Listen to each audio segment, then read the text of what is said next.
आइए अब आगे के प्रश्न हल करते हैं। आई होप आपने पुराने वीडियो देख लिए होंगे। जस्ट एक क्विक रिवीजन कर लेते हैं हम यहाँ पे। तो हम पढ़ रहे हैं एक चर वाले रैखिक समीकरण। तो जो चर है उसे हम इंग्लिश में बोलते हैं वेरिएबल, ये हम डिस्कस कर चुके हैं। समीकरण है उसे इंग्लिश में हम बोलते हैं इक्वेशन। हर जो है उसको हम बोलते हैं डिनोमिनेटर। अंश जो है उसे हम बोलते हैं न्यूमरेटर। ये भिन्न फ्रैक्शन का ही एक भाग है जो फ्रैक्शन में आते हैं हमारे पास में। तो ये 5 प्रश्न हमने पहले हल कर लिए थे। इसमें बस एक थोड़ा-सा करेक्शन मुझे यहाँ बताना है। पिछली वीडियो में जो हमने ये सॉल्व किया था प्रश्न क्रमांक 3, ये वाला प्रश्न जब हल किया तो यहाँ पे एक गलती हमने कर दी, जिसमें कि मैंने क्या किया, यहाँ पे 17 में से जब हम ये 42 यानी 17 माइनस 42 जब ये घटाएंगे तो यहाँ पर जो चिन्ह आएगा ये माइनस का आएगा, ये -25 आएगा। तो क्योंकि ये -25 आया है, क्योंकि ये 42 जो है वो बड़ी संख्या है, तो -25 आएगा और जब हम इसको भाग देंगे तो इसका जो उत्तर आएगा वो आएगा -5। तो ये थोड़ा-सा करेक्शन आप कर लीजिएगा, आपने पिछला वीडियो देखा है तो इसका जो उत्तर आएगा वो आएगा -5। आई होप कि आपको आइडिया मिल गया होगा कि हम भिन्नों को कैसे जोड़ते हैं, कैसे घटाते हैं, कैसे गुणा करना है। तो आइए अब अगले सवाल करते हैं। तो हमने प्रश्न क्रमांक 5 तक कर लिया था, अब 6वें प्रश्न से करते हैं। जितने भी प्रश्न मैं यहाँ कर रहा हूँ इनको आप पहले अच्छे से समझिए। हर प्रश्न एक अलग तरह का, एक अलग टाइप है, तो आपको आना चाहिए कि कैसे ये सॉल्व हो रहे हैं। अब देखिए जैसे हम 6वां प्रश्न देखते हैं तो इसमें लिखा हुआ है m-1/2 बराबर 1 माइनस m-2/3। तो देखिए मैं हिंदी इंग्लिश दोनों ही लैंग्वेजेस का यूज़ कर रहा हूँ यहाँ पे। कोई भी चीज़ अगर आपको नई शब्द समझ में आती है तो आप कमेंट सेक्शन में मुझे ज़रूर बताइए, मैं आपको बता दूंगा कि उसका क्या मतलब है, लेकिन आपको अच्छे से समझने की कोशिश करनी है। अब देखिए फिर से यहाँ पे वेरिएशन आ गया हमारे पास में। क्या है कि चर यहाँ भी है, यहाँ भी है और यहाँ भी है, और दो जगह पे फ्रैक्शन है लेकिन यहाँ फ्रैक्शन नहीं है। तो क्या करें, पहले तो हम सारे चर को एक साथ कर लेते हैं। तो एक साथ करने के लिए हम क्या करेंगे, पहले तो मैं प्रश्न लिख लेता हूँ। तो यह m-1/2 बराबर 1 माइनस m-2/3। तो मैं ये जो चर है पूरा का पूरा, ये जो टर्म है, इसको मैं उठा के यहाँ ले आता हूँ। तो अब मैं यहाँ साइन कहाँ देखूंगा, देखिए क्योंकि ये पूरा एक टर्म यहाँ पे है तो मैं साइन ये वाला देखूंगा, ये माइनस है तो ये यहाँ पे आके प्लस हो जाएगा। तो चलिए इसको शिफ्ट कर देते हैं। तो ये जो m लिखा है इसको मैंने लिख दिया m/1 ताकि ये भी भिन्न जैसा दिखने लगे, फ्रैक्शन दिखने लगे। माइनस फिर ये है m-1/2 क्योंकि ये तो यहीं लिखा हुआ है। अब जब मैं इसको यहाँ लेके आ रहा हूँ तो ये हो जाएगा प्लस m-2/3 बराबर, और यहाँ पे बचा है केवल 1।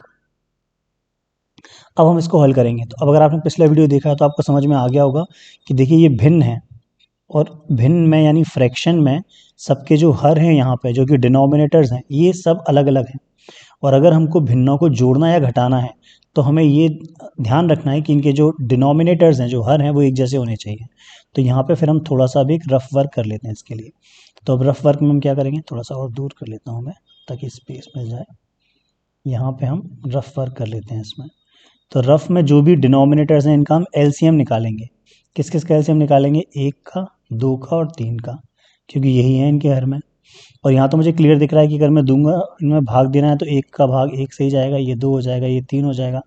फिर यहाँ 2 से जाएगा तो 1 ये रहेगा, ये भी 1 हो जाएगा, ये 3 होगा। फिर यहाँ 3 से जाएगा तो ये भी 1, ये भी 1 और ये भी 1। तो उसका जो एलसीएम है वो आ जाएगा 1 गुणा 2 गुणा 3, जो कि आ गया 6। यानी अब मुझे ये समझ में आ गया कि मुझे जो सारे हर हैं इन सबको क्या बनाना है, 6 बनाना है। तो अब 6 कैसे बनाएंगे अभी देख लेते हैं। तो ये लिखा है m/1। अब जो हर है 1, अगर मुझे इसको बनाना है 6 तो इसमें 6 का ही गुणा करना पड़ेगा। अब क्योंकि मैं हर में 6 का गुणा कर रहा हूँ तो अंश में भी करना पड़ेगा, तो ये हो जाएगा 6। फिर ये माइनस का चिन्ह है तो माइनस लगा दिया। फिर लिखा हुआ है m-1/2। अब इसको करना है तो अब 2 में किसका गुणा करें हम कि वो 6 बन जाए। तो 2 में अगर हम 3 का गुणा करेंगे तो 6 बन जाएगा।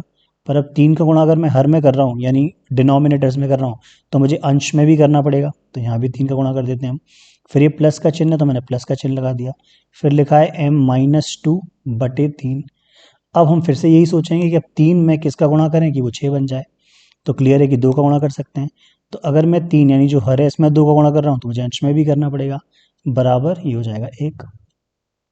अब क्योंकि यहाँ पे देखिए m-1 एक टर्म जैसा है यहाँ पे, तो मैं इसको कोष्ठक में लगा लेता हूँ, ब्रैकेट लगा लेता हूँ मैं यहाँ पे, ये ब्रैकेट लगा लिया मैंने, ये कोष्ठक। तो ये भी आप समझ जाइए, थोड़े से वर्ड्स जो मैं यूज़ करता हूँ। तो मैं यहाँ पे जो कोष्ठक है, जो वर्ड है, इसके लिए इंग्लिश में मैं क्या बोल रहा हूँ, ब्रैकेट। तो ब्रैकेट को कोष्ठक बोलते हैं। तो ये जो कोष्ठक बने, यानी ये जो चिन्ह जो मैं लगा रहा हूँ यहाँ, इसके लिए यूज़ करने हैं। तो अब चलिए अब गुणा कर लेते हैं, मल्टीप्लाई कर लेते हैं इनको। तो 6 का गुणा m से करेंगे तो ये हो जाएगा 6m बटे 6, माइनस फिर 3 का करेंगे तो ये हो जाएगा 3m, और 3 का गुणा इस माइनस से करेंगे तो ये हो जाएगा -3 बटे 6। फिर ये प्लस है तो यहाँ प्लस लगाएंगे, 2 का गुणा m से करेंगे तो ये हो जाएगा 2m, माइनस 2 का गुणा 2 से करेंगे तो ये हो जाएगा 4 बटे 6 बराबर 1। अब देखिए सब में क्या हो गया है, सबका हर एक जैसा हो गया है, सबका हर, ये भी 6 हो गया है, ये भी 6 है और ये भी 6 है। यानी अब इनको अगर जोड़ना है या घटाना है, यानी जो भी चिन्ह लगा है, यहाँ माइनस है तो घटाएंगे, यहाँ प्लस है तो जोड़ेंगे। तो ये भी बेसिक इंग्लिश आपको आना चाहिए, मतलब जोड़ना है तो जो जोड़ का जो धन का जो चिन्ह है उसे हम बोलते हैं प्लस, ये जो प्लस। और जो घटाना है इसके लिए ये चिन्ह है माइनस, तो इसको हम बोलते हैं माइनस। तो ये बेसिक टर्मिनोलॉजीज आप याद रखिएगा। तो अब यहाँ ये माइनस का चिन्ह लगा हुआ है, तो अब क्या करेंगे, हम सबको एक साथ लिख लेते हैं। तो ये हो जाएगा 6m माइनस, ये हो जाएगा 3m। अब देखिए क्योंकि माइनस का गुणा इस -3 से हो रहा है तो ये हो जाएगा +3, ये है +2m -4, और अब मैं इस पूरे के बटे में एक साथ लिख दूंगा 6 बराबर, यहाँ पे 1 लिखा हुआ है। अब हम हल कर सकते हैं। तो यहाँ पे भी देखिए अब चर हैं और अचर भी हैं साथ में। तो ये चर है, ये भी चर है, ये भी चर है और ये अचर है। तो इनको हल कर लेते हैं। 6m में से 3m गया तो ये हो जाएगा 3m, और यहाँ +2m अलग से लिखा हुआ है तो मैंने इसको साथ में लिख लेता हूँ। ये +3 है और ये -4 है तो इनको भी लिख लेते हैं, +3 -4 बटे 6 बराबर 1। अब ये 3m और 2m इनको जोड़ेंगे तो ये हो जाएगा 5m, ये 3 और 4 तो ये हो जाएगा -1 बराबर। अब ये जो 6 है यहाँ पे भाग में है, तो मैं जब इसको यहाँ भेजूंगा तो ये गुणा में आ जाएगा, तो यानी यहाँ 1 का गुणा हो जाएगा 6 से। तो अब ये हो गया हमारे पास 5m - 1 बराबर 6। अब ये जो 1 है इसको भी मैं उधर भेज देता हूँ तो ये हो जाएगा 5m बराबर 6 + 1। क्यों, क्योंकि ये 1 यहाँ माइनस का था, तो जब मैंने इधर भेजा तो ये प्लस का हो गया। तो अब ये हो जाएगा 5m बराबर 7। अब दोनों तरफ 5 से हम भाग लगा देते हैं, यहाँ भी 5 से भाग लगा देते हैं, यहाँ भी 5 से भाग लगा देते हैं। तो जो m है ये हो जाएगा m बराबर 7, और यही इसका क्या हो जाएगा, उत्तर।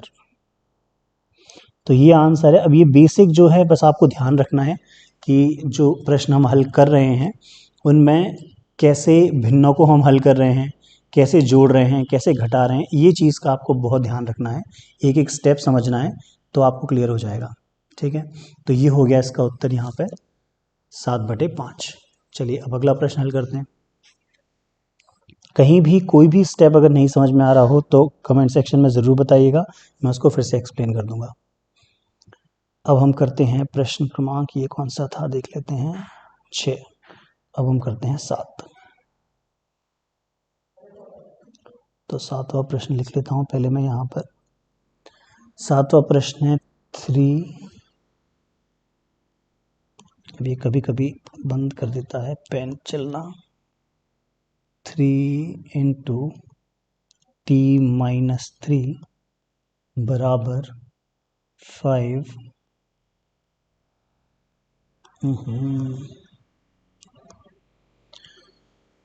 चलिए मैं इसको ज़रा पॉज करता हूँ, यहाँ पे वीडियो अभी चल नहीं रहा है।